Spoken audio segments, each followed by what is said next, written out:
aún no han podido tener la clase de teoría sobre infecciones urinarias. Sin embargo, ya han tenido su seminario, ¿cierto? Sí. Así que ya tienen cierto conocimiento sobre las infecciones del tracto urinario. Así también hoy día vamos a hablar sobre VIH. También sé que han tenido 3 seminarios de VIH, así que ustedes saben más que yo casi. Es muy seguro. Y tenemos también algunas enfermedades de transmisión sexual que vamos a ver al final. ¿Okay? El objetivo de hoy pues, va a ser conocer las diversas técnicas de diagnóstico para las infecciones urinarias y las enfermedades de transmisión sexual.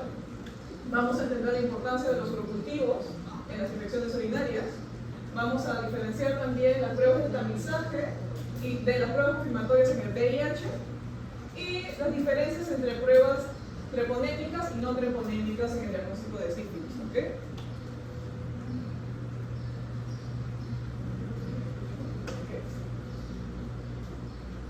Bueno, vamos a comenzar con la microbiota urinaria. ¿Qué saben ustedes sobre la microbiota urinaria? Normalmente hay microorganismos en la orina. Levanten su manito y hablan. O sea, la microbiota urinaria se encarga del desecho de aquellos virus, bacterias, bueno, mayormente bacterias que se pueden encontrar en el tracto urinario. Y eso es como que la forma más constante de desinfección, se podría decir. Ok, ¿hay microorganismos en todo el tracto urinario? Más en la parte externa. ¿Hay partes del tracto urinario que son estériles o consideradas estériles? ¿Como cuáles?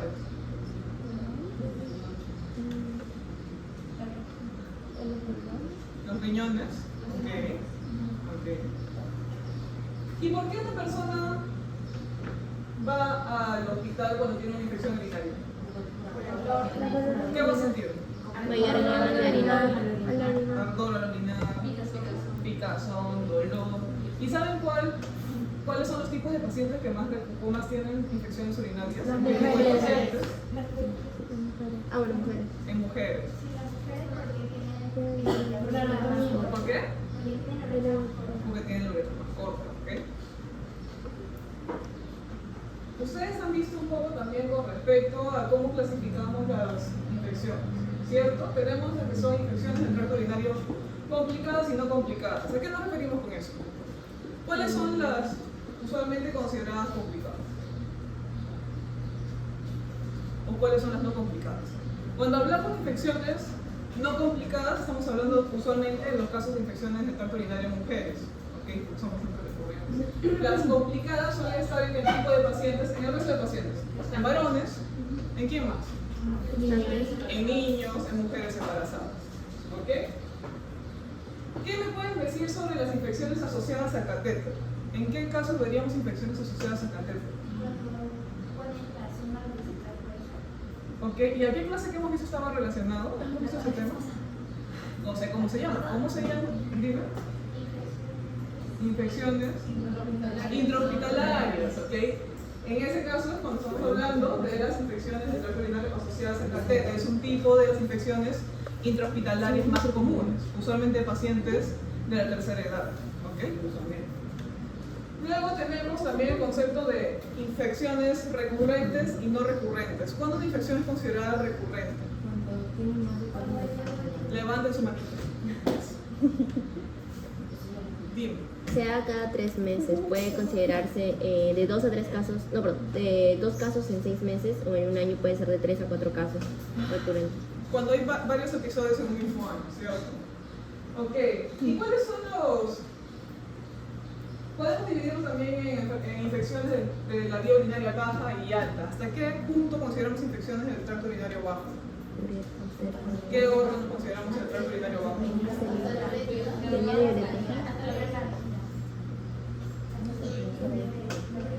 Levanta tu manita y habla, porque si me hablan en grupos no puedo escuchar nada. Creo que puede ser riñón y uréter hasta lo que es altas, pero ahí una idea de la vejiga y la uretra ya se considera bajo, porque bueno, es lo que es la parte final. Ok, y comúnmente una infección del tracto urinario viaja desde las altas hacia las zonas bajas, no, de bajas a altas. Usualmente desde las bajas hacia las altas, ¿okay? Siendo las más altas las más complicadas también. ¿Okay?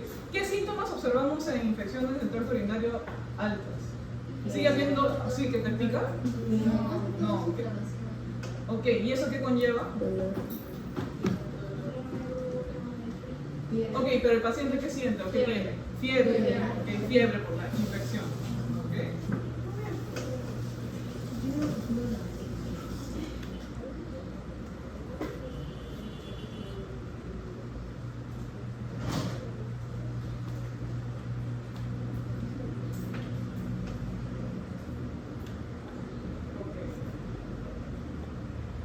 Ok.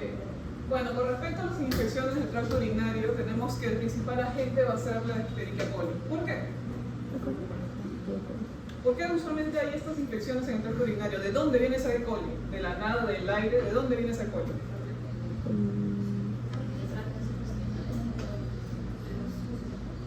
¿De qué zona? O sea, usualmente ¿de dónde viene esa E. coli? ¿Solita llegó? ¿Qué? O sea, de la zona perianal, que hay una contaminación a partir de ella usualmente, ¿okay?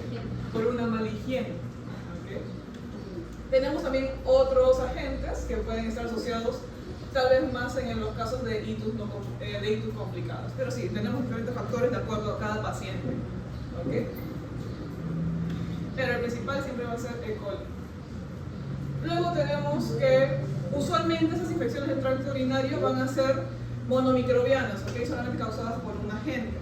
Las polimicrobianas van a ser muy poco frecuentes, ¿okay? Usualmente asociados a pacientes con sonda que tienen justamente una población microbiana más variada que puede penetrar hacia los órganos. ¿Okay? También hay que tener en cuenta que pacientes diabéticos inmunocomprometidos o en algún tratamiento pueden también tener la presencia de otros agentes causales, en este caso hongos. ¿Okay? La muestra, esto ya se ha hablado un montón. ¿Qué me dicen sobre la muestra de orina? ¿Qué tipo de muestra de orina hay? Dependiendo, o sea, si llega una mujer con este picazón, ardor al orinar, ¿qué tipo de muestra usualmente le van a pedir? Una muestra de orina. ¿Y qué características tiene que tener esa muestra de orina?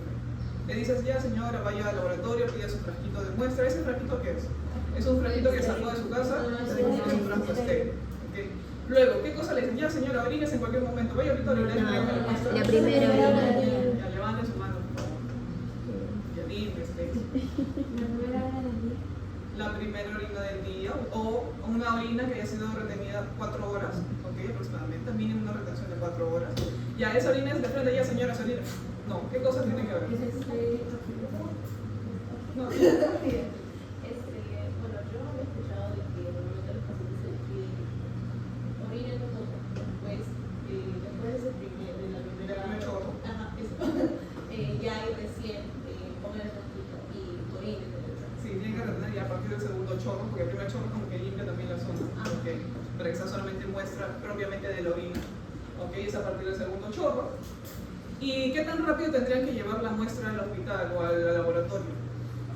Usualmente se les pide que sea dentro de la primera hora, ¿ok? Y si no es posible, pues que lo refrigeren hasta que puedan llevar un máximo de 24 horas, pues ya sea en el caso usted. ¿Ok? Pero tenemos diferentes zonas de muestras. Ese es en el caso de una adulta que tiene ese tipo de infección o que sospechamos ese tipo de infección. Pero ¿qué hacemos en el caso de los bebitos? Puede haber diferentes casos, de acuerdo también a la severidad y a los síntomas que vemos en el bebé. Podemos utilizar este tipo de bolsas de recolección de muestra. ¿Ok? La bolsita que se le coloca allí para que orine.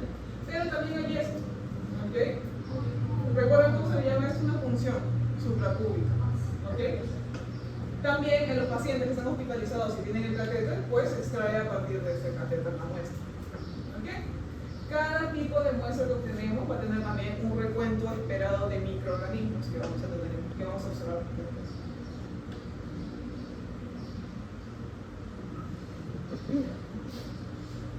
¿Ok?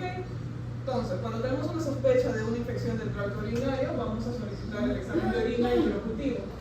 Ok, la muestra tiene que ser un flujo estéril y como ya se les mencionó, llevar al laboratorio en caso de 1 hora o si no refrigerar. En esta muestra de orina se va a hacer sí, el urocultivo, o sea, el cultivo de la orina, pero también se van a hacer otros exámenes en fresco. ¿Ok? Vamos a hacer entre ellos el gram. La E. coli es gram positivo o gram negativo. Negativa. ¿Ok? ¿Qué forma tiene? Vacío. ¿Okay? También vamos a tener una prueba que se llama prueba de nitritos. ¿Okay? En la orina usualmente tenemos nitratos, pero ante la presencia de diferentes bacterias, estas la vamos a probar en nitritos. Así que mediante algunas tiras vamos a detectar la presencia de nitritos en la orina. También vamos a hacer un examen en fresco de sedimentación, vamos a observar qué tipo de células pueden haber en la muestra de orina. ¿Okay?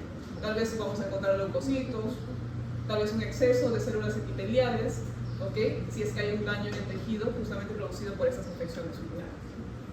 Por otro lado tenemos nuestro urocultivo, el cual se va a hacer en agar-sangre, puede ser McConkey o el agar-pleth.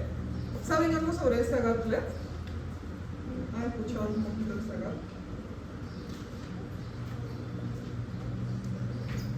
Esta agar se llama cistina lactosa electrolito deficiente. ¿Okay?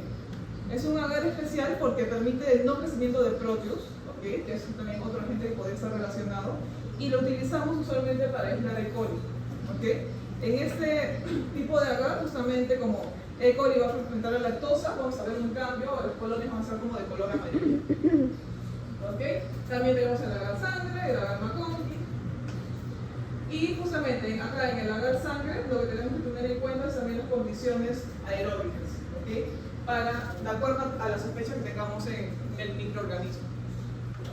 De acuerdo a estos urocultivos y los resultados que podamos tener en ellos, vamos a catalogar el resultado como la presencia de los microorganismos en un conteo de las colonias como negativo o positivo. Si es positivo, vamos a hacer el recuento de las colonias, pruebas bioquímicas para determinar exactamente cuál es el microorganismo que tenemos creciendo en estos medios de cultivo, o sea, para confirmar, y posteriormente nuestro antibiograma. ¿Por qué? Porque tenemos que saber cuál es el antibiótico específico que vamos a utilizar en el caso que estamos viendo. ¿Okay? Y con esos datos ya se puede continuar con el tratamiento en el paciente. En cambio, si hay negativo, usualmente lo que se pide es una reincubación por 48 horas para determinar si realmente es negativo, porque si esta persona ha ido con todos esos síntomas es que tiene algún problema. ¿Okay? Tal vez es alguna bacteria que no ha crecido fácilmente en el tiempo, en el plazo determinado, o tal vez la cantidad no es suficiente para que crezca en este plazo determinado. Como se mencionó en esta fase analítica, tenemos el examen directo, el GRAM, que ya mencionaron. ¿Okay?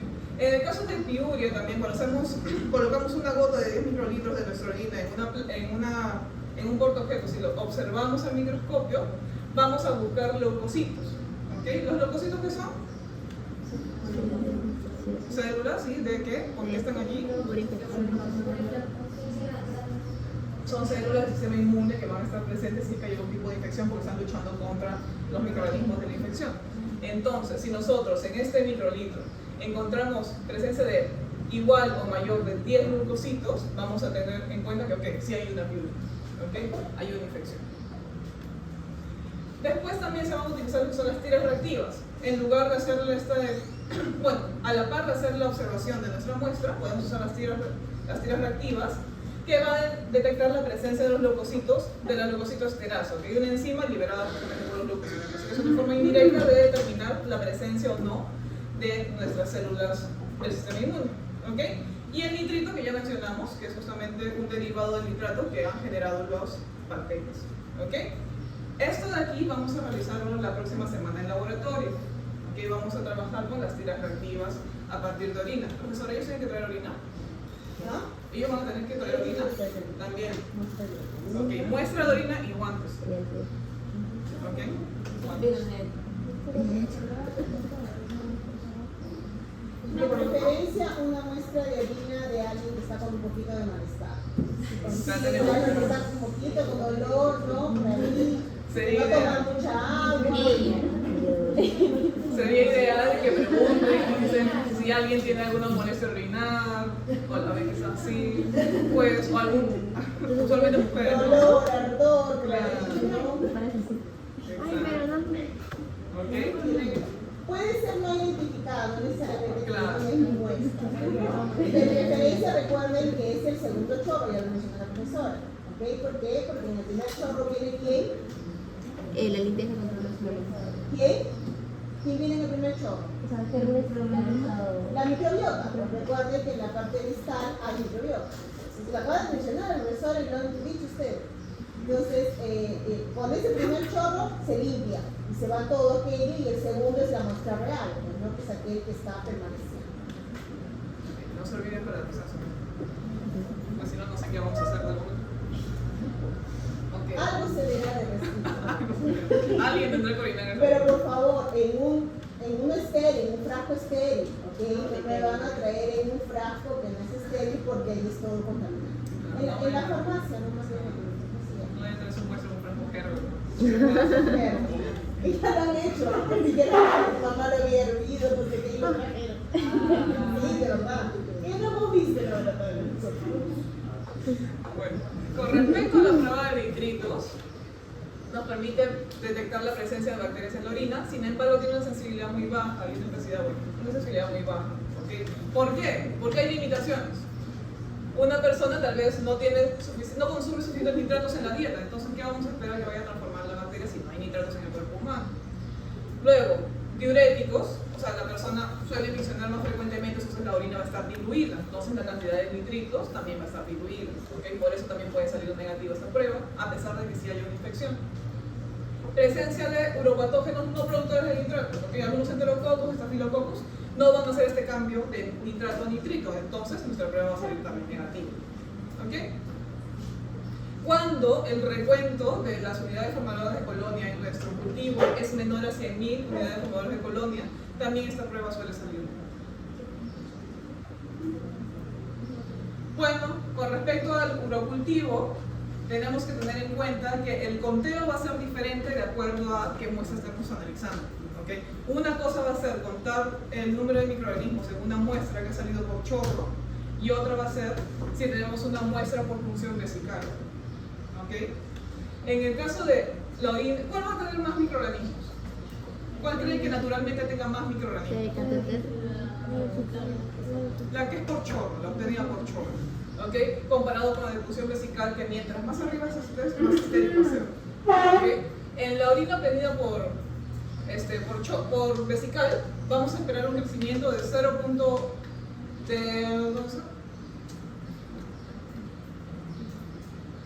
Acá.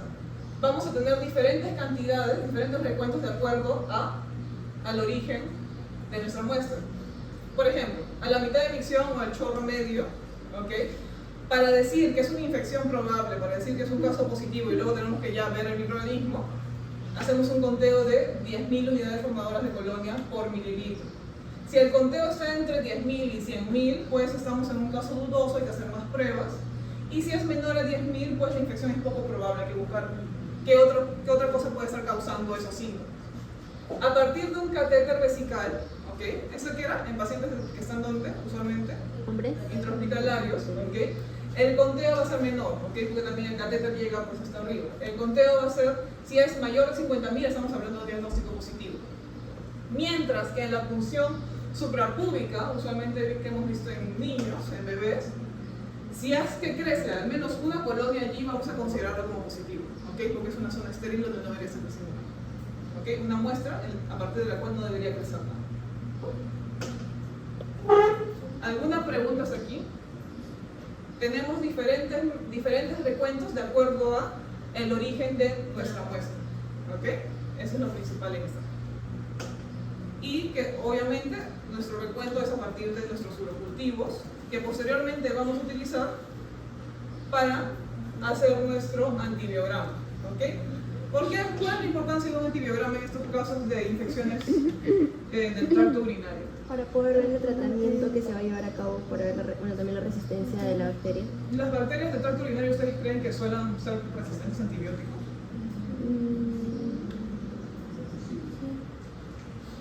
Sí, ¿por qué? Sí, no, O sea, dependiendo del tipo de infección también. ¿Tú crees que sí? ¿Por qué?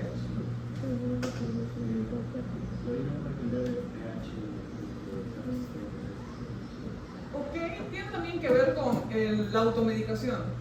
Muchas personas que tienen esa sensación al orinar, ese ardor, esa falta de retención, van nuevamente a donde van a la farmacia, le comunican eso al farmacéutico y el farmacéutico le da su batería de medicamentos. Okay, eso también está generando este incremento en la resistencia de usualmente E. coli, que luego llegan los casos al hospital y se ve que es resistente a diferentes antibióticos. Okay, es por eso que es muy necesario el uso de antibiogramas para determinar cuál de ellos se va a poder utilizar en el paciente que esté en consulta. ¿Okay?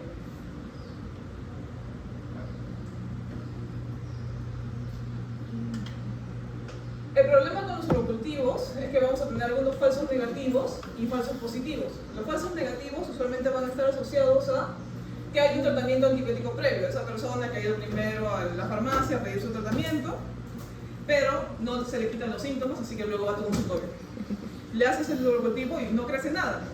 ¿Pero por qué es? Porque esa persona ya está recibiendo un tratamiento antimicrobiano, o sea que su carga está reducida. Sin embargo, no ha desaparecido una infección. ¿Ok? El arrastre de antisépticos utilizados en la higiene, hay personas que utilizan diferentes compuestos para la higiene íntima y eso también puede estar afectando el resultado. Una obstrucción ureteral completa, ¿ok? Algunas anomalías pueden generar obstrucciones que no van a permitir el paso normal de la orina. Lesiones localizadas. El pH de la orina, como tú mencionaste, es muy importante. ¿Okay? Si el pH de la orina es muy bajo o muy alto, pues las bacterias se van a ver afectadas, su crecimiento se va a ver afectado por esto, ¿okay? Y no nos va a permitir determinar su presencia también.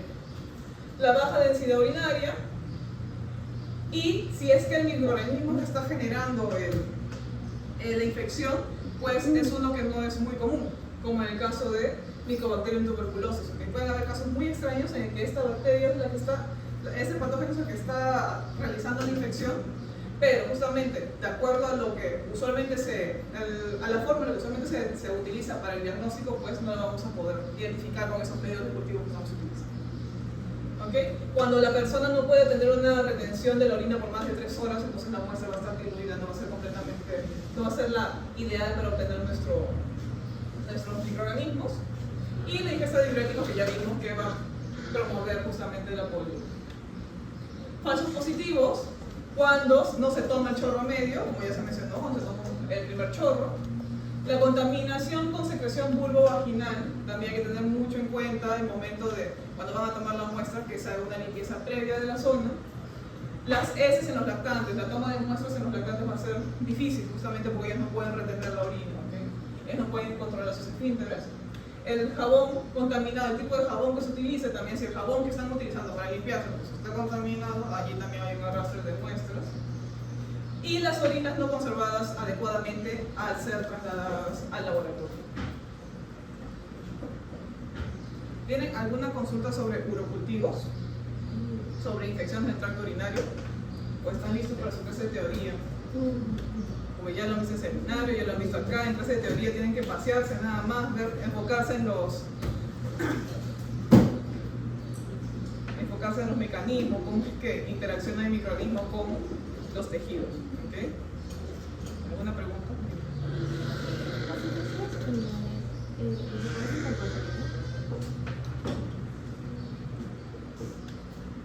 La microbiota siempre va a estar allí. Tal vez pueda quedar un remanente allí, pero tu cuerpo lo puede controlar. El problema es con los casos que son recurrentes. El problema en los casos de infecciones recurrentes es que hay algo que no está bien con el sistema inmune del paciente que permite que el brote reaparezca. ¿Okay? ¿Qué tanto tu cuerpo pueda controlar la microbiota no inusual en tu microorganismo es lo que puede generar también la aparición recurrente de estos casos de infecciones urinarias.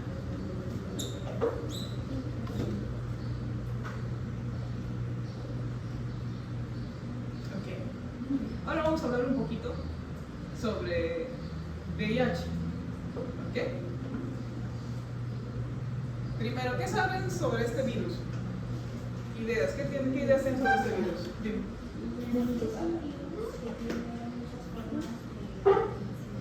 ¿Ok?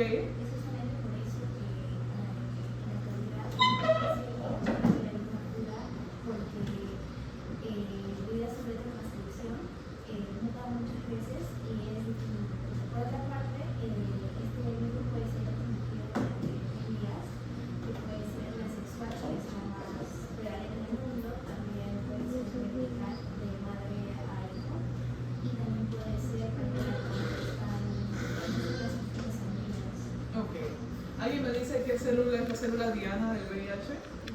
¿Sí? La célula el linfocito CD4, aquella célula que tenga el linfocito CD4. ¿Okay? ¿Cuántos VIH tenemos? Dos. El VIH 1 y 2. ¿Okay? ¿Qué más? Ah, ya, es virus ARN, ADN. ARN, okay, con retrotranscriptasa que ya mencionaba. Entonces, es de la familia de los retrovirus, del género lentivirus. ¿Por qué es lentivirus? Porque puede llegar a tener un periodo de incubación de hasta 10 años y el paciente no se tiene ningún síntoma respecto a la enfermedad. Por eso, a la hora del diagnóstico, es una fase terminal diagnosticada. Tenemos dos tipos, como ya se mencionó. Es un virus esférico envuelto, tiene dos moléculas de ARN. Aquí podemos ver, bueno, ustedes pueden ver en sus diapositivas justamente las proteínas y glucoproteínas características del HIV1 y el HIV2, las cuales son las proteínas de membrana, las proteínas de la cápside, y justamente algunas de ellas van a estar involucradas o nosotros vamos a utilizarlas al momento de hacer el diagnóstico. Dime. Pero sí, Dime. justo para completar con el VIH tipo 1, una de las cosas mediante la técnica de ELISA en la identificación de los anticuerpos generados por el antígeno que genera la proteína P24, que son las más famosas que tienen el virus VIH, o sea, el virus del virus humano. Claro. O sea, una de las más famosas es la P24, La P24. que es parte de la cápside del virus. Exacto. Nosotros nos vamos a aprovechar de la P24 para poder hacer la determinación de la presencia de este virus. ¿Alguien sabe algo del GP120? Me levanta tu manito. GP120, dime. De la CD4, ¿ok? ¿Y cuál es más común? ¿El VIH1 o el VIH2? El VIH1, ¿ok? Entonces,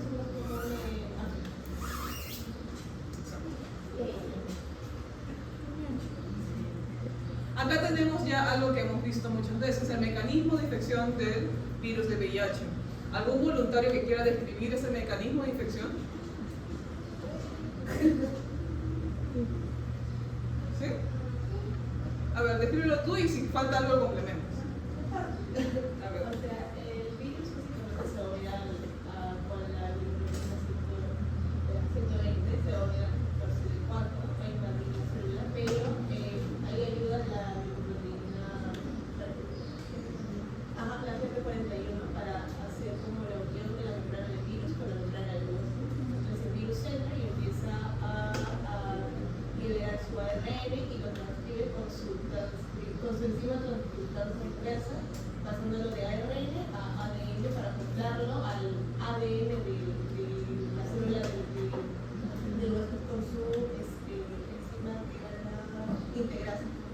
La integra y esto hace que así se pueda traducir a ARN mensajero y las proteínas del virus puedan hacer traducción dentro de la célula del hueso y al final se ensambla dentro de la célula y a la hora de que ya más el virus como que ya está todo desarrollado ensamblado dentro de la célula, sale y a la hora que sale utiliza su última enzima que es la proteasa para que digamos que el virus que sale es uno inmaduro, entonces la proteasa como que lo perfecciona elimina las proteínas que no son necesarias para el virus y al final sale y pues infecta a otras células y así es un ciclo vicioso. ¿Alguna idea que añadir? Sí, es verdad. Sí, también, o sea, yo iba a decir lo de las enzimas. Ok, muy bien. Acá no se olviden que si una vez el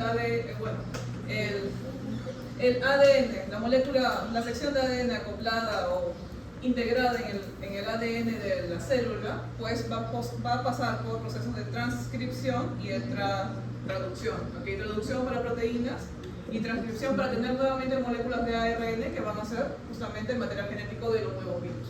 ¿Okay?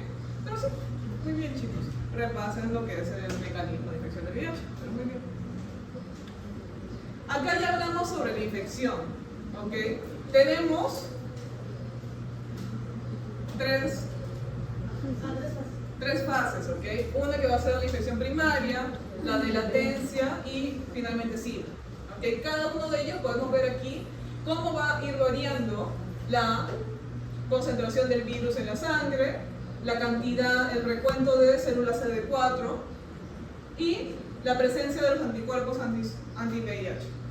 ¿Ok? ¿Alguien se acuerda de esto?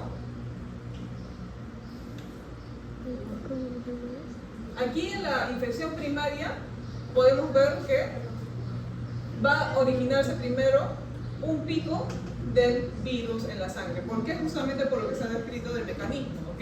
Los virus van a comenzar a replicarse a partir de nuestras células, ¿ok? Es por eso que vemos que nuestro recuento de células CD4 positivas va a decaer un poco, porque están siendo utilizadas para este proceso. En este momento, pues, aún no van a haber anticuerpos anti-VIH, porque nuestro cuerpo recién lo va a comenzar a reconocer, necesita tiempo para enfrentarse a él. ¿Ok? Entonces tenemos un periodo de aproximadamente 2 a 4 semanas que se considera infección primaria.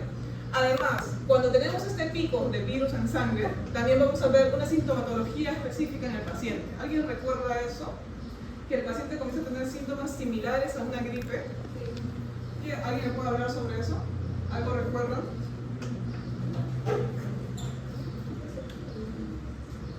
El paciente va a tener síntomas en esta fase aguda similares a la gripe y además por esta carga viral alta va a ser la fase en la que va a tener el mayor porcentaje de contagio, el momento de mayor contagio. Okay. Luego, con el paso del tiempo, nuestro cuerpo va a desarrollar los anticuerpos IgM y IgG contra el virus. Es por eso que después, en la fase de latencia, vamos a tener una cantidad elevada de estos anticuerpos. Sin embargo, poco a poco, como es un lentivirus, poco a poco este virus va a ir acabando con la CD4, por eso es que disminuye su concentración en sangre, mientras que la cantidad viral en sangre pues, no es detectada. Esta fase de latencia puede durar un par de años, 10 años, 20 años, puede durar muchos años, dependiendo del sistema inmune también del paciente. Para finalmente, si es que este paciente no recibe un tratamiento adecuado, no lo detecta a tiempo, podemos llegar a la fase del SIDA. ¿Qué cosa era la fase del SIDA? ¿Qué cosa es lo primero que observamos aquí?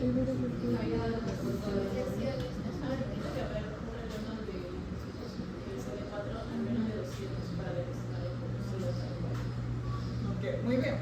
En esta fase ya cuando el paciente comienza a tener fallas notorias en su sistema inmune, volvemos a observar un incremento en la carga viral en sangre y pues obviamente las células CD4 van a disminuir a menos de 200. ¿Okay? Y justamente por esa disminución y esta merma del sistema inmune también los anticuerpos anti este virus van a disminuir. Con respecto a esto, pues acá vemos infección aguda por VIH, justamente de la que hablábamos aquí. En este caso podemos ver que los pacientes suelen tener dolor de cabeza, ese molestar en la garganta, fiebre, dolor muscular, diarreas, algunos síntomas, y es el momento en el que hay una mayor transmisión de este virus. Y una cosa importante, como ya se mencionó, es que en este momento no van a haber anticuerpos neutralizantes contra el virus. No hay, porque el cuerpo aún no los ha desarrollado. Acá tenemos una categoría clínica justamente de las diferentes fases, categorizadas como A, B, C, si son asintomáticas, sintomáticas y ya lo que es el SIDA. Como se mencionó, es importante tener el recuento de la CD4 en cada una de estas etapas y se va a considerar que es SIDA cuando la cantidad de CD4 es menor a 200 por micrómetro cúbico. Es aquí cuando ya estamos en un caso de un paciente con SIDA. Y esto. El diagnóstico por tiempo de infección, que es lo más importante al final en este laboratorio. Tenemos que podemos utilizar diferentes pruebas de acuerdo al momento de la infección. ¿Han visto ya un poco sobre estas diferentes pruebas de diagnóstico de acuerdo al momento de infección? Aquí lo que vamos a ver primero es el ARN, el material en plasma, el material genético del virus en plasma, tenemos el antígeno, el P24 que ya se mencionó antes también. Esta raya azul va a ser los anticuerpos que ha generado nuestro cuerpo anti el virus. Y esta línea va a ser el periodo de infección aguda que hemos mencionado anteriormente. Lo importante aquí es que a partir del momento de la infección hay un periodo considerado como el periodo eclipse-ventana en los que no se va a poder realizar el diagnóstico. ¿Por qué? Porque en este periodo, número uno, no va a haber suficiente virus, carga viral en el plasma o en la sangre del paciente. Y segundo, porque el paciente aún no ha desarrollado nada, aún no ha desarrollado ni los anticuerpos, ni los síntomas, ni nada que nos permita hacer un diagnóstico de la enfermedad renal. Usualmente suele durar este eclipse, este periodo, alrededor de los 7 a 10 días. Es el periodo en el cual no se va a poder hacer aún ningún tipo de diagnóstico.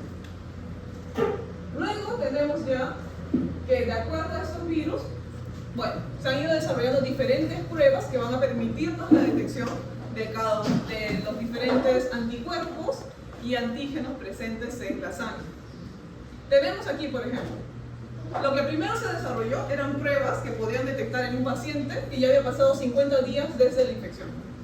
Aquí están aquellos inmunoensayos de primera generación que eran capaces de detectar los anticuerpos. ¿Okay? IgG, detectaba IgG tranquilamente, pero a partir de los 50 días. ¿Okay? Sin embargo, se fue desarrollando más la tecnología, estas técnicas de inmunoensayos fueron haciéndose más sensibles y se desarrollaron las técnicas de segunda generación, que ya permitían detectarlo no a los 50, sino alrededor de los 35 o 40 días, ¿okay? Más próximos. Posterior a ello siguió, acá ya podían detectar hasta IgM y IgG. Luego teníamos también que se desarrollaron inmunoensayos de tercera generación. En estos ensayos de tercera generación, pues al aumentar la sensibilidad, podríamos ya determinar la infección, una carga de los anticuerpos a partir del día 22-25. Y por último, actualmente contamos con pruebas de inmunoensayo de cuarta generación, que nos permite detectar ¿qué cosa? Los anticuerpos, pero también los antígenos, el antígeno, el P24. ¿Ok? Esto ya puede ser a partir de aproximadamente del día 15, que ya podemos determinar pues, la presencia del virus mediante un inmunoensayo, o determinar el diagnóstico a partir de un inmunoensayo. También hay que tener en cuenta que tenemos pruebas de PCR, las cuales nos van a permitir cuantificar el ADN viral a partir de más o menos el día 10-12. ¿Ok? ¿Eso qué quiere decir? Que hay inclusive pruebas que pueden detectar con la presencia en sangre de 40 virus, es suficiente para poder detectar su presencia en sangre, en algunas pruebas. Profesora, una pregunta, ¿por qué no se podía identificar el periodo de virus? Porque podrían ser más agresivos. El paciente es asintomático, el paciente aún no tiene una carga viral detectable, ¿ok? Y el paciente aún no desarrolla ningún tipo de anticuerpos anti del virus. ¿Okay? No hay nada que nos permita saber que hay una infección. Porque si no me equivoco, eran yo estoy haciendo para ver los análisis de VIH y decía que la parte para analizar anticuerpos que habían generado el antígeno del virus era de 2 a 8 semanas después. O sea, digamos, tuvo una exposición al virus, después pasaron 2 semanas, pasó el periodo de eclipse, si no me equivoco, me dijo, y de las 2 a 8 semanas después recién podíamos ver resultados de anticuerpos que recién había generado el virus. Claro, es que es una ventana, mucho va a depender también del paciente. ¿Ok? Es una ventana. Hay pacientes que van a comenzar a desarrollar picos, van a comenzar su pico a las 2 semanas, mientras que hay otros que van a empezar después. Ese es el problema. ¿Ok? Pero eso es como un promedio, o sea, lo máximo que puede ser nuestra prueba. Sí, ajá. Aquí, chicos, hay un detalle, eso, bueno, se vio en seminario, tal vez no está claro muy bien. Como mencionó la profesora, depende de cada persona. O sea, el periodo que se establece desde, por ejemplo, se marca la sospecha, por ejemplo, una persona que está en un laboratorio, que ha tenido un accidente con una muestra de un paciente que es seropositivo, ¿no? Un pinchazo, contaminación con sangre, en fin. Los accidentes más en laboratorio. Entonces, aquí tienes tu contacto inicial, pasan 10 días, ¿no? Y se espera para hacer la prueba, ¿ok? Entonces, dependiendo, miren, después de 10, 12 días se puede hacer una prueba tipo PCR, ¿ok? Si da negativo, puede ser un falso negativo. Entonces, se sugiere repetir cuando hay una exposición como es positivo, se sospecha, ¿no? En todo caso, a partir del día 15 más o menos, ¿ok? Aquí ya se puede utilizar lo que es la prueba de ELISA de cuarta generación, que ya todos hemos escuchado sobre ello, ¿no es cierto? Aquí, ¿qué es lo que facilita? Todo esto facilita lo que es un diagnóstico precoz, ¿ok? Ojo, las pruebas de ELISA, por más que detecten el antígeno, que es este de aquí, ¿no? El P24, que como mencionó Maite, está a nivel de la cárcel, porque lo que pasa es que antes, y esto viene de la época de atrás para adelante de la historia, siempre se veía lo que era el anticuerpo anti-GP120, la glicoproteína 120. Entonces, por eso es que se esperaba más de 50 días, ¿no? Porque aumentara los anticuerpos contra esta glicoproteína. Pero después los estudios con el tiempo van mejorando y se vio que la primera proteína que se replicaba no era la GP120, era esta, el P24 de la cápsula. Entonces, por eso es que se fue acortando el tiempo, ¿ok? Y hoy en día se tienen las de cuarta generación, pero también se utilizan las de tercera todavía, ¿no? De cuarta generación. El detalle es que aquí en la cuarta generación yo puedo detectar antígeno y anticuerpo, ambos. ¿Ok? Entonces, eso me permite que después del día 15 se pueda hacer un tipo de prueba. Un detalle interesante que no se aplica aquí en nuestro país, pero que en otros países como en Europa se hace, es el caso como el de el SARS-CoV-2, que se tienen las pruebas de inmunocromatografía que tú compras en las farmacias. En otros países lo compran en las farmacias o van a esos centros de ayuda a personas que tienen este problema por sospechas. Entonces, les entregan su kit, van a su casa y el secreto de su casa, en su ambiente más cómodo, se hace esta primera prueba de descarte, ¿okay? Cuando tienen una sospecha. Entonces, solo se pincha como en el SARS-CoV-2, ¿ok? Pero de sangre, obviamente, no pulso. Entonces, es diferente porque si, ahí el detalle está, si da positivo, ahí sí tienen que recurrir a un centro de salud, ¿ok? Para hacer todo el algoritmo diagnóstico confirmatorio, porque ojo, y ustedes ya lo saben, se ha dicho varias veces y también se va a ver aquí también. Entonces, el hecho de que den un ELISA positivo no quiere decir que el paciente tenga VIH. Es algo inicial, no es confirmatorio, es tamizaje, sondeo por sospecha. ¿Okay? Hay toda una serie de pruebas que vienen después, pero eso tiene que ser acompañado por el servicio de salud. ¿Okay? El ISA de tercera generación no reconoce el antígeno. Pero en algunos lugares sí se aplica, ¿no? Cuando ya se ve un tiempo de exposición mayor, ¿no? ¿Okay? Y en esas pruebas que, por ejemplo, hacen campañas de sangre rápida, ¿se usan las de o sea, si tengo un paciente que no necesariamente sé cuándo pudo haberse infectado? Allí las de cuarta generación. PCR, a ver, PCR no es la prueba que se utiliza inicialmente, a excepción de neonatos. Recién nacidos, neonatos, en esos casos, hijos de mamás que son positivos, ¿okay? Para ver no si ha habido un contacto parenteral vertical. Entonces, en este caso sí, por la muestra de sangre se le saca a los niños por PCR, ¿okay? Para ver PCR. Es el único caso. Después, en las personas adultas hay un flujo, ¿no? Entonces, se sacan inclusive el primer ELISA, después de repente sale negativo o sale positivo, se sacan 2 ELISAs más al mismo tiempo. Si sale positivo o negativo en uno, porque puede salir de nuevo, se regresa, se cita al paciente en otra oportunidad y ahí se ve si se hace un Western o un inmunofluorescencia dependiente. ¿Okay? Y en algunos casos, miren qué complicado puede ser, en el Western, el paciente está con cierta sintomatología, pero en el Western blot sale negativo o sale indeterminado. Entonces, aquí se recurre a PCR. ¿Okay? Es todo un flujo que tiene que realizar un acompañamiento para dar todos los medicamentos. ¿Okay? Entonces, más o menos esa es la idea. ¿Okay? Y gracias, sí. Entonces, si la lista me sale negativo, ¿hay paro con el grupo o sería recomendable realizar otra? No, si el ELISA sale negativo hay que repetir. Sí, porque inclusive dentro del flujograma, cuando se le cita de nuevo al paciente, se le solicitan 2 pruebas de ELISA al mismo tiempo. Entonces, a veces en esas 2, uno sale positivo y el otro sale indeterminado. Es cuando tengo sospecha de... Claro. Cuando ha habido contacto, la pareja reciente de tu paciente es positivo. Entonces, tienes que hacer el seguimiento porque de repente su sistema inmunológico, como mencionó la profesora, está bien. Entonces, minimiza la carga viral, por lo tanto, no es detectable. Entonces, requiere más tiempo para que aumente, ¿no? Como sucedía en la época del SARS-CoV-2, a veces en una familia tenías cuatro miembros de la familia, el papá caía primero, la mamá y una hermana la otra, y cuando ya se estaban recuperando después de 3 semanas, 4 semanas, caía el otro familiar. O sea, es diferente, el tiempo de exposición, el sistema inmunológico, van cambiando los factores, ¿okay? Pero no, si hay sospecha, tienes que continuar acompañando. Doctora, una pregunta, ¿eso te realiza las dos? Por ejemplo, si sale una primera negativa, ¿se hace en el mismo momento o se espera una cantidad de...? No, al mismo tiempo se toma la muestra y se hace.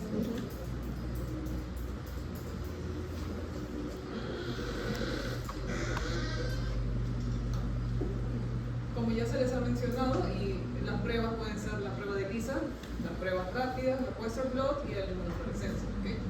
Y las pruebas de PCR. Ustedes ya más o menos han visto, por ejemplo, el ELISA tenemos primera, segunda, tercera y cuarta generación. Actualmente, como ya mencionó la profesora, se utilizan las de tercera y cuarta generación. sabiendo que estos ya pueden comenzar a detectar IgG e IgM, y los de la cuarta generación, el P24. Aquí también es otro gráfico en el que nos permite más fácilmente observar usualmente a partir de qué día de exposición podemos ya obtener resultados que se utilizaban cada uno de estos ELISA, ¿no? Cómo se ha ido desarrollando la tecnología para poder tener un diagnóstico más temprano. Bueno, eso ya es sobre cómo funciona el ELISA indirecto de primera y segunda generación, cosas que ya hemos visto también en inmunodiagnóstico. ¿Okay? Recordemos que los ELISA de primera y segunda generación van a detectar lo que es la IgG, porque es la que se produce después. Los de la tercera generación nos pueden permitir determinar IgG e IgM.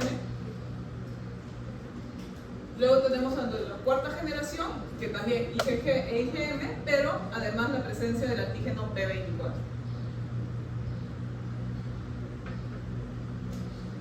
Como mencionó también la profesora, tenemos las pruebas rápidas que nos permiten hacer esta tecnología nos va a permitir visualizar si es que hay la presencia de antígeno y anticuerpo. Sin embargo, a pesar de su sensibilidad es comparable con el ELISA, la especificidad es menor. ¿Okay? Lo bueno de estas es que nos da un primer sondeo y son rápidas de hacer, lo cual nos permite ya luego acudir al médico, como se mencionó, a partir de una muestra de sangre usualmente recogida de pecho. Como ya se mencionó, estas pruebas de ELISA nos pueden brindar un primer paneo, pero no van a ser decisivas. El hecho de que salgan positivas no nos va a decir de que sí el paciente está infectado. ¿Por qué? ¿Por qué creen? ¿Por qué puede salir positivo si la persona no está infectada? Puede haber un contacto, ¿ok? Puede haber otros factores que permitan que esta persona haya desarrollado anticuerpos, ¿ok? La prueba que se utilizaba anteriormente para hacer la confirmación de un diagnóstico de ELISA era el Western blot. En algunos lugares aún se sigue utilizando. ¿Saben algo sobre la técnica del Western blot? Es una prueba para detectar proteínas. Tenemos que los anticuerpos van a ser proteínas, los antígenos, estas proteínas de la glucocápsida usualmente también van a ser proteínas. ¿Okay? Entonces, la técnica de Western blot en sí se basa en una electroforesis para separar por el peso a las diferentes proteínas de la muestra. ¿Okay? Luego se hace, estas proteínas que estaban en este gel de poliacrilamida se pasan a una membrana de nitrocelulosa, y es aquí en esta membrana de nitrocelulosa que se va a marcar con anticuerpos marcados para poder finalmente visualizar banditas. ¿Okay? Bandas de diferentes pesos moleculares, las cuales comparadas con una banda de referencia nos va a permitir decir, ok, en esta muestra para que sea positiva debo observar la banda 1, 3 y 5, y de acuerdo a eso voy a decir, mira, esta muestra es positiva, no es positiva, es indeterminada. ¿Okay? Lo que va a detectar es la presencia de IgG. Como se mencionó, en esta prueba confirmatoria de Western blot podemos tener un resultado positivo cuando se presentan mínimo 2 de las bandas que se esperan. Puede haber un resultado negativo cuando hay ausencia de bandas, y es indeterminado cuando, imagínate, tú esperas la banda 1, 3 y 5, pero en lugar de eso tú ves banda 2, 4 y 6, que ves otras bandas que no esperabas para hacer tu diagnóstico. En ese caso es indeterminado, ¿ok? Y tienes que recurrir a otra prueba. Otra prueba confirmatoria es la inmunofluorescencia indirecta. En este caso, ¿qué es lo que vamos a hacer? Vamos a marcar la IgG directamente en una muestra. ¿Ok? ¿Recuerdan lo que era la inmunofluorescencia? ¿Qué utilizamos en inmunofluorescencia? Fluorocromos. ¿Ok? Fluorocromos para marcar directamente la presencia de IgG en las células que lo producen. Y por último tenemos el PCR, que como mencionó la profesora, no se suele utilizar el PCR a menos que sea estrictamente necesario, en el caso de los recién nacidos a partir de madres portadoras, o cuando las pruebas confirmatorias como el Western blot pues salen indeterminadas. En este momento en que vamos a utilizar un PCR para confirmar en el diagnóstico de neonatos. Y lo interesante del PCR es que como puede hacer un conteo de la cantidad de moléculas genéticas presentes, pues nos permite hacer un pronóstico de la enfermedad y de la carga viral que presenta el paciente.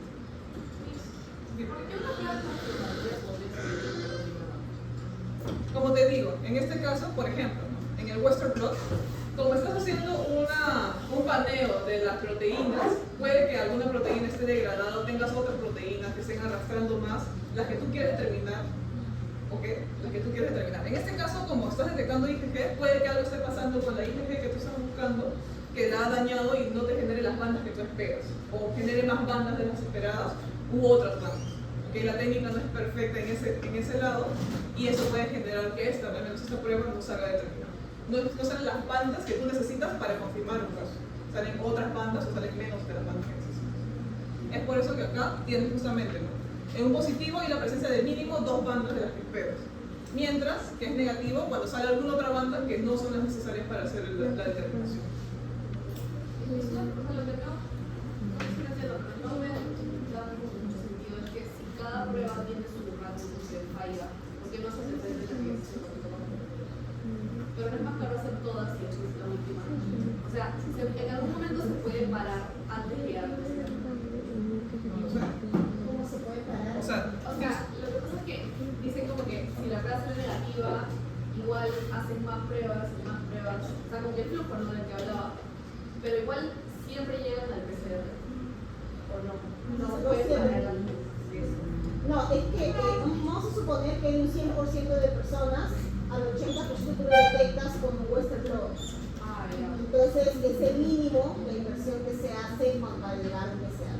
Entonces, se restringen ciertas pruebas por los reactivos, por la mano de obra, por la implementación y el costo al final, ¿no? Entonces, si en la mayoría tú detectas, ¿no?, entonces ahí ya tú sacas por esas pruebas. O sea, pero un Western blot positivo ya no tendría que ser PCR. Claro, claro. Un Western blot es tu confirmación. Se hace PCR cuando el Western blot sale indeterminado. ¿Okay? O se hace PCR cuando la inmunofluorescencia sale indeterminada. Entonces, yo una inmunofluorescencia y un Western blot siempre se recoge el Western blot porque es económico. ¿Okay? Entonces, siempre hay un flujo en ese sentido. También porque inmunofluorescencia requiere un microscopio de inmunofluorescencia, anticuerpos fluorescentes. Un tubito de 1 ml de un anticuerpo fluorescente está unos 300 o 400 euros y allí te tiene máximo a veces 1 ml. Y te estoy hablando de un color pixie, es un color verde. Si quieres un rojo es más caro, si quieres otra combinación es más cara. Ya no vienen en 1 ml, vienen en 300, 500 microlitros. Es una inversión carísima, sin contar el mantenimiento, y no todas las personas saben detectar ese microscopio de fluorescencia. Entonces es toda una serie, ¿no?, de inversiones.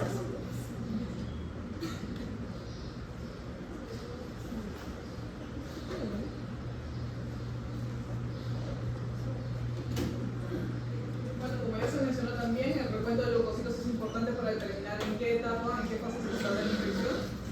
Cuando tenemos un recuento menor a 200, pues estamos hablando también de los casos de SIDA. Eso también ya lo mencionó el algoritmo diagnóstico que estuvo explicando la profesora, de cómo se parte. ¿Okay? Primero haces un ensayo de 4ª generación para determinar si es positivo o negativo. Si te sale negativo, pues en algunos casos, como se mencionó, el sistema inmune puede estar trabajando y se recomendaría hacer una repetición de la prueba 2 semanas después, 6 semanas después, de acuerdo a lo que establezca el médico tratando. Si sale positivo, tienes que determinar cuál VIH es el que tienes, si es VIH1 o VIH2. ¿Okay? Para lo cual vas a hacer un inmunensayo de diferenciación entre ambos, para determinar si tienes la presencia del HB1, del VIH2 o de ambos. ¿Okay? Si en este caso te sale negativo para ambos o indeterminado, ¿okay?, si acá tu ELISA te está saliendo negativo para ambos o indeterminado, bueno, vuelves a repetir. Si sigue saliendo negativo, hay problemas con esa indeterminación, ya aplicas lo que es el PCR. Bueno, aplicarías Western blot, aplicarías la inmunofluorescencia, pero si no, ya aplicas lo que es el PCR para determinar si es positivo o negativo tu muestra.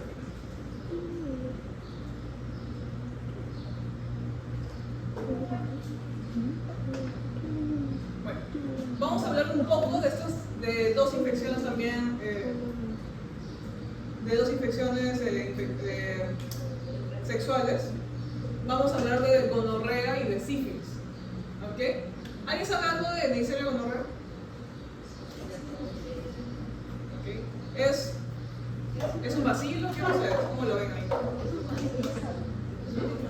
Es turbulencia?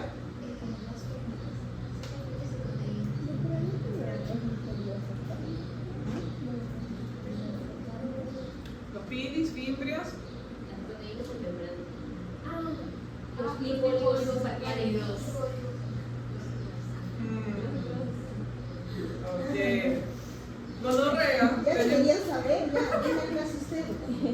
En gonorrea tenemos los diferentes síntomas. Usualmente comenzamos con lo que son las uretritis, cervicitis, ¿okay? Que luego, de acuerdo al avance de la enfermedad, pueden ya conllevar a inflamación en otros tejidos. ¿Okay? Recordemos que al observarlo vamos a ver los diplococos. ¿Okay? Y la muestra usualmente es, ¿qué cosa? Una muestra purulenta obtenida ¿dónde? En el varón, ¿es de dónde? Del uretra. ¿Okay? Y en la mujer, del cervix. ¿Okay? Ya no vamos a obtener la muestra. Ya. En Neisseria gonorrea tenemos que la muestra es la secreción purulenta, ¿okay? Del uretra, el cervix. También recordemos que hacer una enfermedad de transmisión sexual podemos obtener muestras a partir del recto, de la conjuntiva, de la faringe, ¿okay? Porque por las relaciones sexuales puede aparecer la infección en diferentes lugares. ¿Okay? Tenemos que el examen directo va a ser a partir de una coloración Gram, donde vamos a observar los diplococos Gram negativos. ¿Okay? El cultivo va a ser en Taylor-Martin. ¿Okay? Hay que tener en cuenta esto, la cantidad de CO2 que se le va a poner, porque es uno de los requerimientos de la Neisseria gonorrea. Y siempre el cultivo se acompaña con las pruebas bioquímicas para determinar si estamos ante la presencia del microorganismo o no. Recordemos que la Neisseria gonorrea va a ser oxidasa positiva y va a fermentar glucosa. En serología podemos utilizar pruebas para determinar justamente los anticuerpos anti esta bacteria. Como se les mencionó, la prueba mediante un espéculo va a sacar una muestra, una secreción purulenta del cervix en el caso de las mujeres. Hay que tener cuidado, pues esta infección puede llegar a tractos superiores, generando infecciones anaerobias en esta región e inclusive están relacionados a embarazos ectópicos. En el caso del varón es más complicado y tenemos que la muestra se obtiene a 2 centímetros dentro de la uretra y puede implicar también, obviamente, la infección en otras secciones del tracto del sistema reproductor. Su diagnóstico, a partir de las muestras de secreciones que se obtienen, se hace la tinción Gram, donde obtenemos esto, y el cultivo en los medios necesarios, como por ejemplo el Taylor-Martin que ya se mencionó. El principal requerimiento es la atmósfera rica en CO2. ¿Alguna pregunta sobre esto? Porque se ha visto bien rápido. ¿Alguna pregunta que tengan sobre nuestra querida amiga, la Neisseria?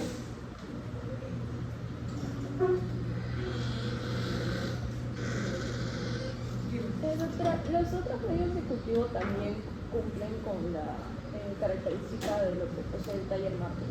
Lo del inicio también. Eso de acá lo das tú en el ambiente cuando colocas la placa dentro de tu cámara de cultivo. De tu cámara de cultivo. Pero, de la estufa, gracias. El CO2. Okay, el CO2 es lo que tú tienes que manipular ahí. Si no se cumple con ese requerimiento, no aparece la bacteria. Generalmente aquí, bueno, esa es cuestión de los aparatos cuando tú estás haciendo esos cultivos, ¿no? Tú ves aquí temperatura, mantenimiento de cantidad de CO2, esta de aquí no tiene para CO2 solamente temperatura, pero hay otros que están asociados con valor de CO2, todo es regulable, tú ya sabes qué vas a cultivar aquí, ¿no? Aquí está más que nada para medios de cultivo, ¿no? Pero hay otros que tienen crecimiento de bacterias cuando haces otro tipo de es temperatura nada más, no habla de proceso de incubadora, de temperatura nada más. Pero hay otros que tú mantienes con diferentes niveles de CO2. Por ejemplo, bacterias como Campylobacter, ellos requieren 12% de oxígeno nada más. Entonces son ambientes controlados. ¿Okay? Cuando tú abres una estufa, en principio estás teniendo todo estéril, todo es con mascarilla, o abres la estufa, no puedes hablar, ¿no? Teniendo puertas, una puerta de vidrio por dentro. Entonces, todo para mantener en cuidado lo que estás haciendo. Si todo lo manipulas en la cámara de flujo laminar, lo cierras y va para la estufa. Todo aquí está estéril. Entonces, pero sí, todo cuando, dependiendo de los laboratorios, ustedes ya hemos visto en la primera clase un poco de bioseguridad y también la parte de cómo se mantiene el laboratorio tipo 1, 2, 3. Entonces, tú construyes y diseñas y compras todos los implementos dependiendo de qué vas a trabajar. Entonces, y cada uno tiene su especificidad. Por ejemplo, aquí no manejamos PCR, pero si van a los laboratorios del tercer piso, ahí ustedes en biología celular tienen tienen todos los aparatos para hacer PCR, ¿no? Para hacer RT-PCR, entonces ese tipo de cosas que se van manejando. Es la altura de micro, pero ya arriba son los aparatos de anatomía, del morfo, lo de abajo, entonces cada uno tiene sus... Y ahora por último vamos a hablar un poco de sífilis. ¿Han visto sífilis en sus seminarios? No, nada. ¿Saben algo de sífilis? Dime. Igual es una enfermedad de transmisión sexual, pero se caracteriza por haber una inflamación en los ganglios linfáticos, si no me equivoco. Especialmente en el cuello. Okay. ¿Y qué vemos? ¿Qué forma tiene nuestro agente aquí causal? Es una espiroqueta, ¿okay? Sí, tiene esa forma espiral. Algo importante de Treponema pallidum que vamos a tener que tener en cuenta es la forma de espiroqueta y esto, que no puede ser cultivada in vitro, ¿ok? No puede ser cultivada in vitro. Como ya mencionó su compañera, es una enfermedad sistémica, bueno, es una enfermedad de transmisión sexual, es sistémica y crónica, transmitida por contacto sexual. Tiene esta forma, esto es un microscopio de barriga, así que lo vamos a ver así, pero vamos a poder visualizar la forma de espiroqueta. ¿Cómo? Esto justamente es uno de los primeros síntomas en el primer estadio. Ok. ¿Cómo evoluciona la sífilis sin tratamiento? ¿Okay? Tienes su exposición, luego tienes un periodo de incubación. Luego de este periodo de incubación, que es indeterminado de acuerdo al sistema inmune de cada paciente, puede ser alrededor de 10 días, tienes lo que es la sífilis primaria. ¿Ok? Que aparece el chancro. ¿Ok? El chancro. No sé si lo tenemos acá. El chancro. ¿Ok? El chancro. Chancro. ¿Ok? Este chancro es la primera aparición justamente que hace en los tejidos, se ubica en la sífilis primaria. ¿Ok? Pero desaparece con el tiempo, no es tan doloroso, es doloroso al principio, pero suele desaparecer después, ¿ok? Y conlleva después a un periodo de incubación que puede durar entre 4 a 10 semanas. Después de esto, ¿qué es lo que va a aparecer? La sífilis secundaria, que se observa en la forma de esto, de pápulas. Acá no se ve muy claro, pero son como unas pápulas, unos circulitos oscuros, ¿ok? En la espalda, los diferentes tejidos del paciente, puede ser en la espalda, pero lo usual en sífilis es que se ubique también en la zona plantar. Okay. Al ser unas pápulas que están presentes en el tejido dérmico del paciente, esta enfermedad es conocida como una enfermedad simuladora, porque se comienza a sospechar de otras enfermedades dermatológicas en lugar de sífilis. Okay. Cuando el paciente al principio no se dio cuenta de la aparición del chancro, porque a veces es solamente una pequeña pápula en el pene o en alguna región de la vagina que no se observa fácilmente, y como desaparece después de unos días, nunca te diste cuenta. 4 o 10 semanas después te aparecen esas otras pápulas acá en tus tejidos, en tu piel, y pues no tienes ni idea de que es una enfermedad de transmisión sexual, más bien comienzas a pensar que es una infección que te ha dado a tu piel, y vas a un dermatólogo. ¿Ok? Por ser esta característica, pues puede pasar desapercibida.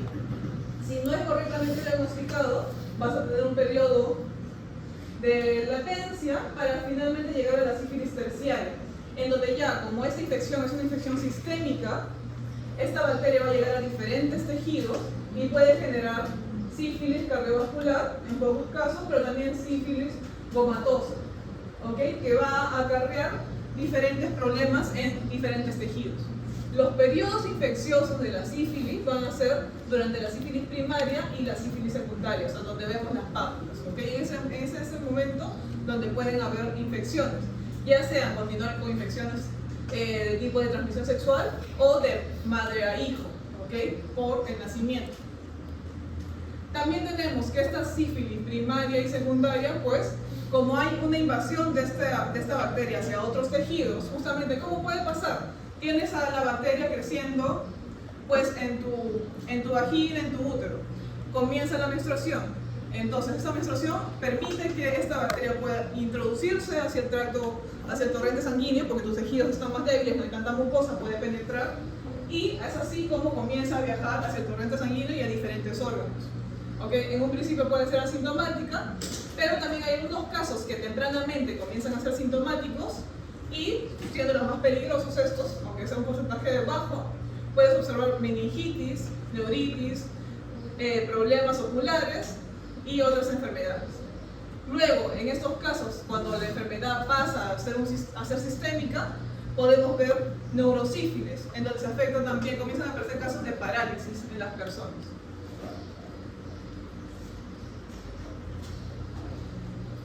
¿Cómo hacemos un diagnóstico microbiológico para sífilis? Usualmente la muestra, al ver el chancro, utilizamos una muestra del líquido de las lesiones, primarias o secundarias.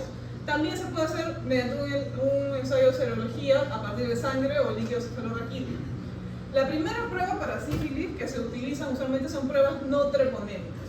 ¿Qué quiere decir eso? Las pruebas no treponémicas van a detectar anticuerpos que se generan no contra nuestra bacteria que genera el sífilis, sino va a ser anticuerpos tipo reagina que van a ser anticardiopilina o antilecitina. O sea, son sustancias que van a verse incrementadas en tu cuerpo por presencia de sífilis. ¿Ok? Aquí en estas pruebas no treponémicas vamos a utilizar pruebas que ya hemos visto antes. ¿Recuerdan la BDRL y la RPR que hemos visto en clase de inmunodiagnóstico? Silencio absoluto, ¿no? Ahí está. Algo que tengan, ¿qué clase era? Porque ya hemos visto estos nombres, BDRL y RPR. Acá hay una fotito todavía que como que les da una sospecha. ¿Es aglutinación o eso?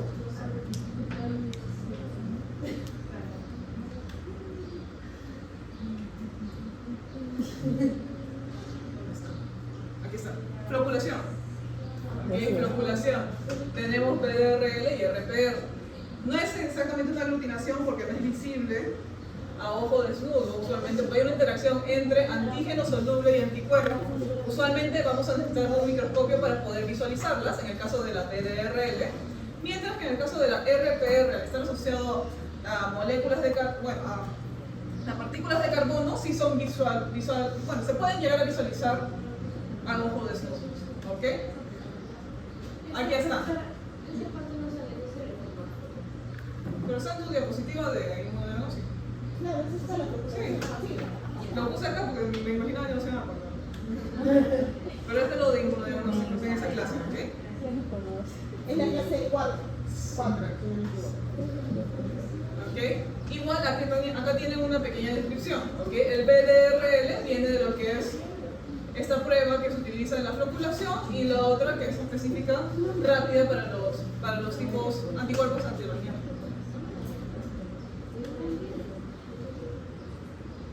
Estas dos pruebas de aquí van a ser pruebas no treponémicas porque no van a detectar anticuerpos anti-treponema, sino anti moléculas producidas por la presencia de esta bacteria. Sin embargo, tenemos otras pruebas que son las pruebas treponémicas, como por ejemplo esta, la FTA-ABS, que en simple significa la absorción de anticuerpo fluorescente de treponemal. ¿Okay? Es para detectar al final de cuentas la presencia de este anticuerpo. Vamos a detectar la presencia de un anticuerpo que nuestro cuerpo ha creado contra la treponema en nuestras muestras. ¿Y cómo se hace esto? Vamos a detectar la presencia de este anticuerpo específico en el suero del paciente mediante una inmunofluorescencia indirecta. ¿Qué es lo que vamos a hacer? Nosotros vamos a tener una cepa de treponema, una cepa específica, y lo que vamos a hacer es colocar los anticuerpos a partir de la muestra del paciente. Luego, con un fluorocromo, vamos a detectar la presencia de ese anticuerpo y vamos a poder visualizar la presencia o no de si es que esos anticuerpos, si es que la muestra del paciente tiene los anticuerpos y nos permite visualizar nuestra cepa que hemos utilizado. ¿Okay? Entonces tenemos treponema que ponemos nosotros a partir de la cepa MICOS, en este caso, le colocamos los anticuerpos de nuestra muestra del paciente para que se peguen allí a nuestras bacterias y luego nosotros le colocamos un fluorocromo que va a detectar ese anticuerpo. Si visualizamos esto, es que hay presencia de desarrollo de los anticuerpos en nuestros pacientes. Si no lo observamos, pues es una muestra negativa. esta muestra, pues el paciente puede tener este anticuerpo durante muchos años. ¿Por qué? Porque al hacer una infección sistémica, el parásito va a estar dando vueltas en el microorganismo por mucho tiempo. ¿Okay? Sin embargo, hay otras pruebas también, que son pruebas de confirmación, donde se evalúa directamente el sistema inmune y su respuesta ante la presencia del treponema pálido. ¿Okay? Por ejemplo, tenemos el PHA, que es una prueba de aglutinación para anticuerpos contra el treponema pálido. ¿Okay? Tenemos pruebas rápidas también que nos permiten detectar la presencia de estos anticuerpos y inmunoensayos que nos permiten también detectar la presencia de IgG o IgM contra el treponema pallidum que el paciente haya generado. ¿Okay? Entonces, en resumen, aquí vamos a tener pruebas que son treponémicas y pruebas que son no treponémicas. ¿Okay? Las no treponémicas van a detectar partículas generadas en respuesta a la presencia, y en estas de aquí se van a detectar anticuerpos generados contra el treponema. ¿Okay? Y acá tenemos justamente los diferentes valores de sensibilidad de cada una de estas pruebas, ya sean las que no son las no treponémicas y las treponémicas. ¿Okay?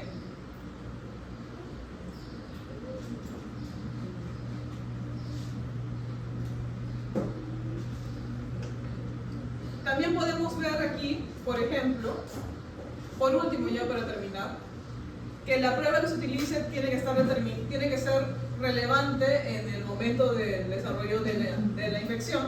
¿Okay? Porque, por ejemplo, acá tenemos a un inmunoensayo para detectar IgM, que va a tener una sensibilidad alta al comienzo, pero obviamente al final su sensibilidad va a ser menor porque ya no va a haber presencia de IgM. Mientras que las otras pues, suelen mantener una sensibilidad alta.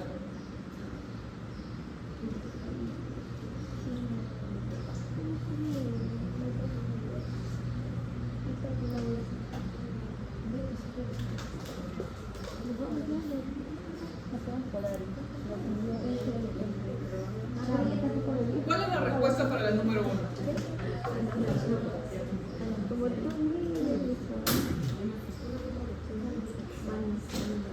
¿Cuál es la correlación adecuada en este cuadro? Bueno, en esta pregunta.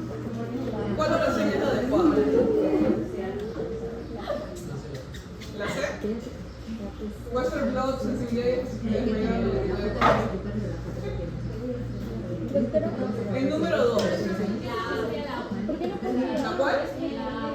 La recuento CD4, marcador de actividad de la enfermedad, porque no estás determinando la enfermedad sino la respuesta inmune por CD4. ¿Okay?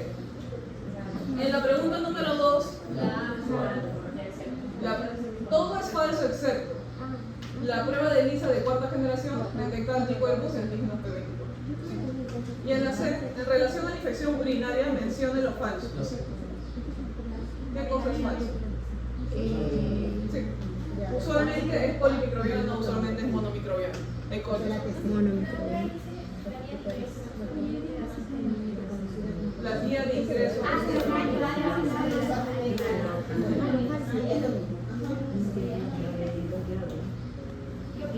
Me hiciste dudar. Y ahora,